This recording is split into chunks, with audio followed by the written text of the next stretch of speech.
we address a couple groups in the church, those who are drifted from God and those maybe who have never made a first-time commitment. And we talked about a principle in the message, and now we're saying, but the first step is to connect to the one who can help you with that principle and execute, and it's Jesus. So there's a place on the connection card for you to check, if today you pray this prayer with us and you want to follow Jesus for the first time, would you let us know by checking the box? Is that okay? You got that? And so we give invitation for them to receive Jesus during the service. Rick Warren did a beautiful job, by the way, last week at the end of that teaching in the group. He just led them in a sinner's prayer. And then he said, after he's done, he said, I want you to tell your group, if you made a first-time commitment to Jesus, after this tape shuts off, tell your group. And it was so easy for our group leaders, right? Like I looked around at my group and I said, anybody? And they had all made that commitment, but it just kind of, you ask for a call for a commitment. Next is usually big days, Easter, Christmas, Mother's Day, to invite people to come. Mother's Day is a big day. You understand that? What do moms want? They want their kids to go to church. By the way, don't preach long on Mother's Day. They want to go to brunch, okay? And they want to beat the Baptist there, so make sure that you just go short, on that particular day. I'm just helping you. Use testimonies as a way to share Jesus. It could be a video testimony. It could be a testimony that you might do during a message where you interview somebody that just made a commitment to Jesus. Provide high-quality invite cards. In other words, you're just putting a tool in people's hands. Let's say it's an attraction series coming up that would be attractive to somebody that was in this group. You're just giving them a card and saying, pray over this card, but don't put it on your fridge. Hand it to that person you've been trying just to invite to come, on Sunday morning. You all right? Too fast or you're going good? So next thing is the structure, or the staff. Challenge staff and key leaders to be an example of evangelism by holding them accountable to serving in servant evangelism events. If we have an outreach event, it's all hands on deck, especially for our full-time staff and part-time if they can make it. Fasting and praying for big days. We can have this structure and we can have this whole thing down. We've dotted all our I's and crossed all our T's, but we want to fast and pray and make sure that we're asking God to move in that thing. Intentionally building relationships with unchurched people and inviting their friends to church. This is critical for us as key leaders and also as staff. Like we've done this before where we've just said, okay, let's just go around the table at staff meeting. Give me one or two first names of people that you're trying to reach right now, for Christ. It sticks out to me now. Liz is over here taking pictures and stuff, and her and John attend the Medina campus.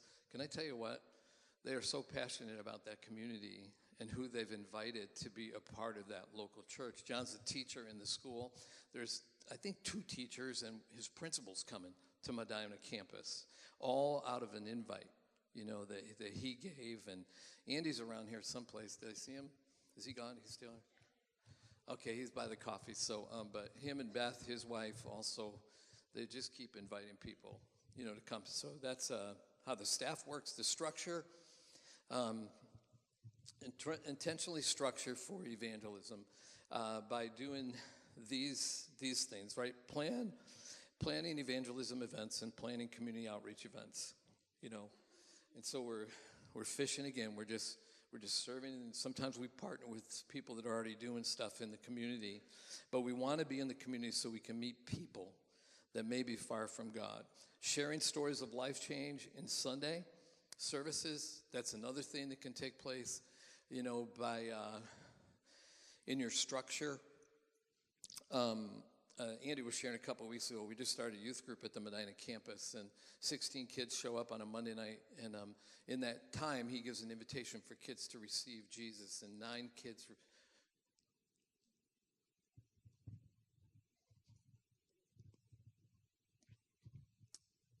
teenagers respond.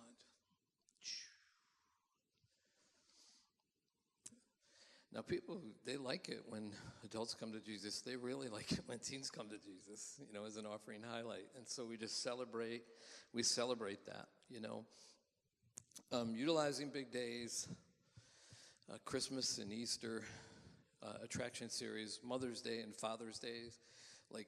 We've done this more than once. On Mother's Day, we have a drawing with the connection cards of a free spa treatment. Oh, yeah. I'm telling you, if you're a mother, you want to come for that, don't you? It was funny one year because didn't you draw your mother's name one year? Brian's pulling out cards randomly. He draws his mother's name. I mean, come on. The other thing we do on Father's Day to try to beef that a little bit is we give away a man bucket. And a man bucket is just full of meat that they can barbecue, And so we give that away.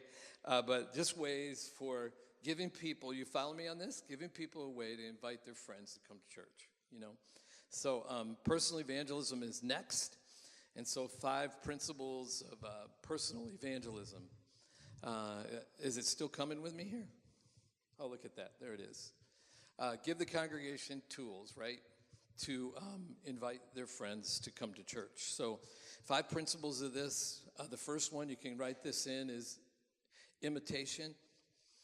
People do what they see you do. People do what they see you do. I have a building background, and so one of the places I fish is at Guy's Lumber in Clarence. They know me by my first name. The other place I fish is at Hector's Hardware on Main Street in Clarence. Because I can talk that common language with people from that background. Urgency, create a deadline. We're like, when we ask people, invite people, we say, this is the week or 2 weeks out. This is the day. Make sure you invite friends to come. Who are you inviting to come with you? Who do you know that needs this? Who do you know that's far from God? And why don't you give them an invitation to be able to come? Stress and relief. There's benchmarks throughout the year. So I talked about some of these Christmas in January series. We pair them together. Easter in a new series that starts on Easter Sunday. So we invite them back. We started on Easter Sunday. Now they got something to come back to the next week. One of the ones that's been kind of fun is, we've done this for a while in June, is At the Movies. You've heard of this one? So we take the theme of some of the summer's movies and contrast that with what God says about that theme. And this is a tool that we've used for a while, is we give a movie ticket to the first-time guest and a movie ticket to the person who invited them. What gets rewarded gets repeated, yeah? And so it's just ways that we're just training people to be involved in evangelism. So expectation is the next one. Expectation. Invites are easier if people know what to expect. And I just put a note in here that said, why do we do the worship system first? Why do we do the assimilation system first? Because you want to make sure if someone gives you a shot on a Sunday, that you're prepared for them to come. The other thing you want to make sure is that person that invites them, that it's predictable. So that then when they invite a first-time guest, they don't have to go out for lunch later and say, hey, I'm sorry about we just make this thing predictable for them. So providing tools for people to use in order to help people with personal evangelism. Invite cards. They're, depending on what we're doing, sometimes we get these done professionally. Liz will design them and we'll send them out, and there'll be a really sharp card. And then if it's just a regular series that we're doing, we'll do them on cardstock. Does that help? And so you're just putting tools in people's hands that they can invite people to come. And we probably have some of these kicking around, don't we, Pam? Some invite cards or no? Okay. Yeah, so we can show you what those look like if you're interested. Provide service evangelism opportunities in the community. 2 of them this week that we did in Medina were a school supply giveaway we did in the parking lot. We just marketed it there, and for some of the families that going through a rough patch, they could just come and pick up book bags and school supplies, and we tried to match it up with the lists that were in the schools. And then Thanksgiving dinners, Brian did a cool thing with Thanksgiving dinners this year where, people would recommend somebody they knew who was going through a rough patch. We would buy and pack it, and they would deliver it, to the person hopefully I'm just giving you some ideas. Train people to write down, think about, and pray about their unchurched friends. One thing we've done in the past here, if it's around Christmas, we have communion the first Sunday of the month, and it's set up front, and we put a sticky note in the program, and we ask people to write first names of 2 people that they're praying would come with them to Christmas Eve. And they bring their sticky notes up and stick it to the table, and then pick up the communion. I tell them, lay it down, pick it up. You lay it down, you pick it up. And then I come back the next week, they're in a big jug, and I say, there are 260 names in here of people that over the next month we need to pray for because they're going to get an invite to come to church. We're just raising the evangelistic temperature, right? And we're keeping before people all the time. Next thing is promotion. Sowing seeds of invitation in the community. I should have just let Liz do this one because she has a lot to do with our promotion. But 4 keys to effective promotion. 1 is pinpoint your best fields. Who are you currently reaching? Who are you currently reaching? What town around you are they coming from? So we pinpoint that in our marketing. Plant the maximum number of seeds possible. And I think, I listed several of them here, on my sheet, and I'll just mention these to you. It could be direct mail, right? We're just planting seeds. Could be servant evangelism. When we were starting the community in Medina, before we ever had our first service, we served breakfast to the teachers in the high school, middle school, and grade school on Superintendent Day. It was just bagels, donuts, some fruit, with a little card that talked about OneChurch coming. So servant evangelism, invite cards that talked about them, door hangers, newspapers. Could be direct mail. In Medina, in Orleans County, there is this thing called the Hub, which is a web page, and everybody puts their stuff on the Hub, And so we wanted to make sure we got on the Hub. Could be billboards, but you use those. And we targeted kind of with our stuff, Medina, Lindenville, and Middleport. If you go too far east, you bump into Albion. Yeah, and so they're doing right over there, so we don't need to go there, but we just target those areas. Expect a return. A proportional return is the next thing there. And I won't say too much about that one. Then wait for the coming harvest. So we're planting seeds, we're waiting for the coming harvest. So this teacher visits from Medina schools, and she was there the day that we served the breakfast. She also got a mailer in her mailbox. And then one of her students shows up with one of those water bottles on his desk in her class. And her conclusion was, God is trying to tell me to go to this church, So there's just those things that you use to do that. Prepare and plan for the future. Okay, what are we doing next? And how are we going to keep fishing? And how are we going to keep throwing hooks in the water? And what's our strategy going to be for that in the coming year? So, am I going too fast? Want to breathe? All right. Next is, I still got time, Brian? Do I still have time? Not much? Okay. We'll just do fill-ins. So under the 4 keys, I just did that. Developing preservation. I think we're there, right? Helping people say yes to Jesus. So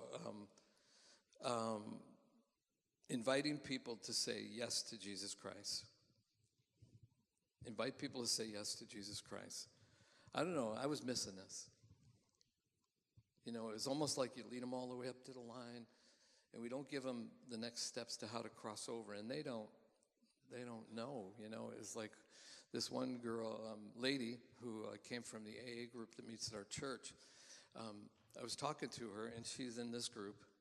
And we were talking one time. I just asked her how she's going. She said, Pastor Rick, I'm like a sponge every single week. She said, you have to understand something. She said, before I came here, I didn't know what Easter meant. Really? So we have to be thinking in those lines weekly. Once in a series, 3 times a year. I don't know what your theme's going to be. And the next thing is prepare for people to say yes. Prepare for people to say yes to Jesus. Oh, dear God, 5 people checked the first-time commitment to Jesus. How are we going to follow up for them now? How do we track that? What do we send out to them? And develop a system for that. I'll just give you a quick one. We'll send an email, and in that theme, we'll send the book, How Good is Good Enough.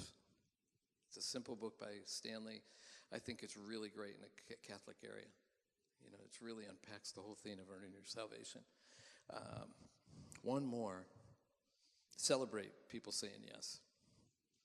Celebrate people saying yes. I'll close with this. Do we have time for questions or no? I talk too much? We do.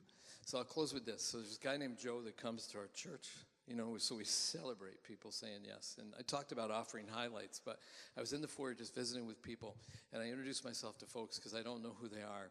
And I said, well, what are you talking about? You're intense. And they said, we're just counting the number of people that are here because Joe DeRazio invited them to come.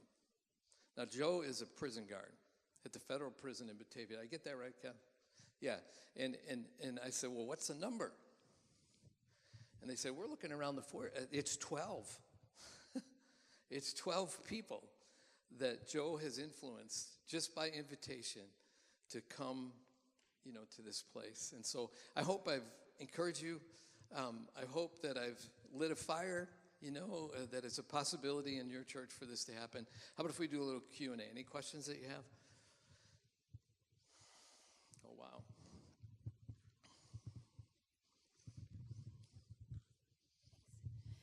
So I'm just wondering, I know you mentioned the Next Step card, and that if people have made a decision to follow Jesus, that you encourage them to check that box. Yep. Do you also, at times, open the altar, welcome people to come forward? How do you handle that, or is it only the card?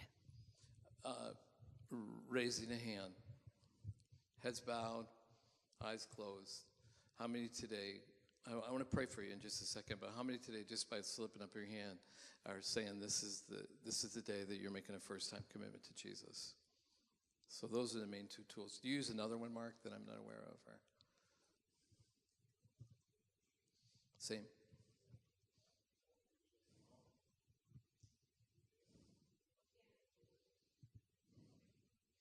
Yeah, why don't you say that out loud? I thought that was good. I was just saying, we kind of do the same thing with hands raised, but I think there's even a boldness to that for people to come down to the altar. We don't have an altar, and we're nervous about having people kneel because their knees will get stuck to the movie theater floor. Yeah. Does that help? Yes, thank you. I was wondering, when you have those first-time commitments or even a recommittal and they've checked the box, how persistent are you with the follow-up? What does your follow-up look like? I mean, you don't want to move into creep mode. We're better. So. Yeah, we're better. And so we send an email with the book, How Good is Good Enough. And we're pretty persistent with that. And Pam, is that right? That's what we do, right? Yeah. So Pam takes care of that. So if they check the card and a book. Yeah. And then we'll try to help them get into one of the groups we offer. We didn't do it this semester. Is Starting Point by Annie Stanley, which we've even had people that walk with Jesus for a while go through that stuff. It's just good information. Yeah. Yep.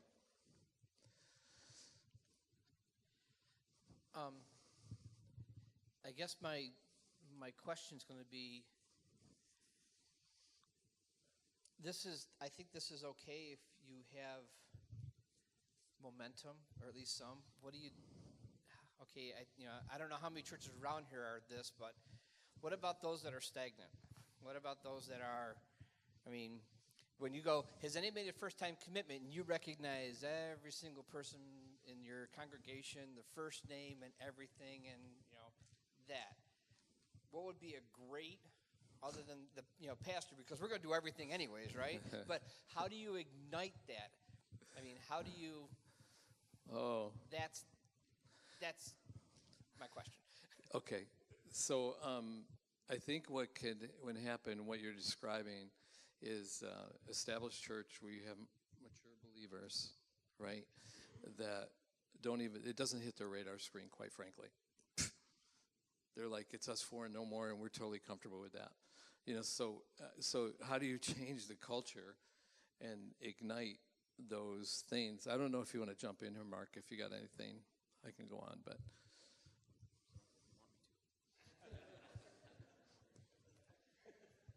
So I think the important thing with I think you have to start to lead the way with that, and I think even sharing stories of how you're inviting people and they say no to it, like sharing stories that somebody you're investing in and they haven't come yet, but I'm still praying for them, because that's the reality for a lot of the people in the church. Like, man, I've tried.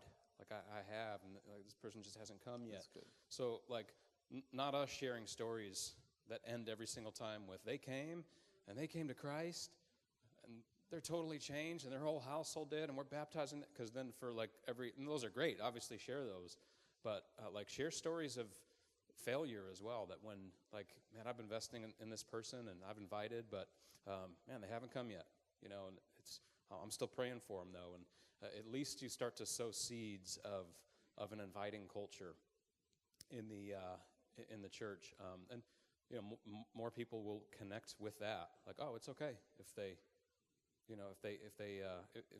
didn't come. I'm going to keep trying. I'm going to keep praying for them. So I think it's good to like even share the times when it and it lets your people know who you're praying for, and who you're trying to invite as well. But I think we have to set like whatever culture that there that there would be, and if we're in a season where there's none of those really rich dramatic stories of somebody coming to Christ, then find them elsewhere. Like I had coffee with a pastor friend, and he shared about how whatever, and man, isn't that awesome? Like, let's celebrate that. The kingdom wins when someone comes to Christ, even if it doesn't happen here. So maybe just expanding, like even where to find those stories, and if you can keep that in front enough, like it can start to build a culture where those some of your examples will then when they happen, share the tar out of it. But that good?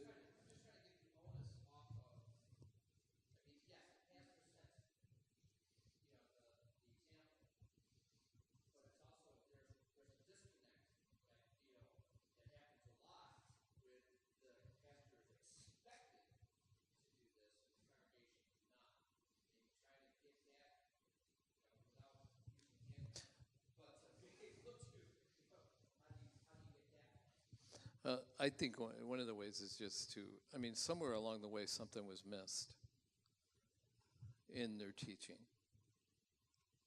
Like they can think that your job is to feed me one more time, but they missed something if they didn't get the mission and they didn't get the vision. And so I think even talking about the vision, that wait, he wanted us to gather as a group, and we love it, when we get together. But whoa, he did not. He said go. Go. And so I always think that, if someone hasn't caught that in their walk with Christ, somewhere they missed the discipleship piece. And so it's discipling that takes place. The other thing, I saw this chart one time that said it was like -10, right, is let's say an atheist, and as you go down negative to 0, where the person crosses the faith line, then the task of the believer in some of those numbers, until there's an openness about Christ and you can have the conversation, is a relationship. And so how are we going to build that relationship? We know the Holy Spirit's at work already, and it was just kind of a cool chart that you could teach out. But after we met the other day, Mary, and we were talking, and so I noticed when I walk in, there was a group of guys sitting at Friendly's on Transit. I don't see them at Friendly's on Transit. Can I tell you where I see them? At McDonald's in Akron. And they're construction guys, which I happen to love. And so, I'm like, hey, what are you doing here? You're messing me up. What are you doing at Friendly's, And then one guy's like waving, Dale, he's the guy I know the most. But after we were done, I went over to the table because Dale is open to me. You got it? And his buddies see this, and he was gone. And I said, do you guys do business with Dale? What do you do? And I want to know their story, you know. And the one guy looked at me. It was just impromptu, and he goes, my sister goes to your church. You know, and so sometimes just those small steps to get to the crossing over is really critical. One more question? Does that help answer your question, though? Okay, good.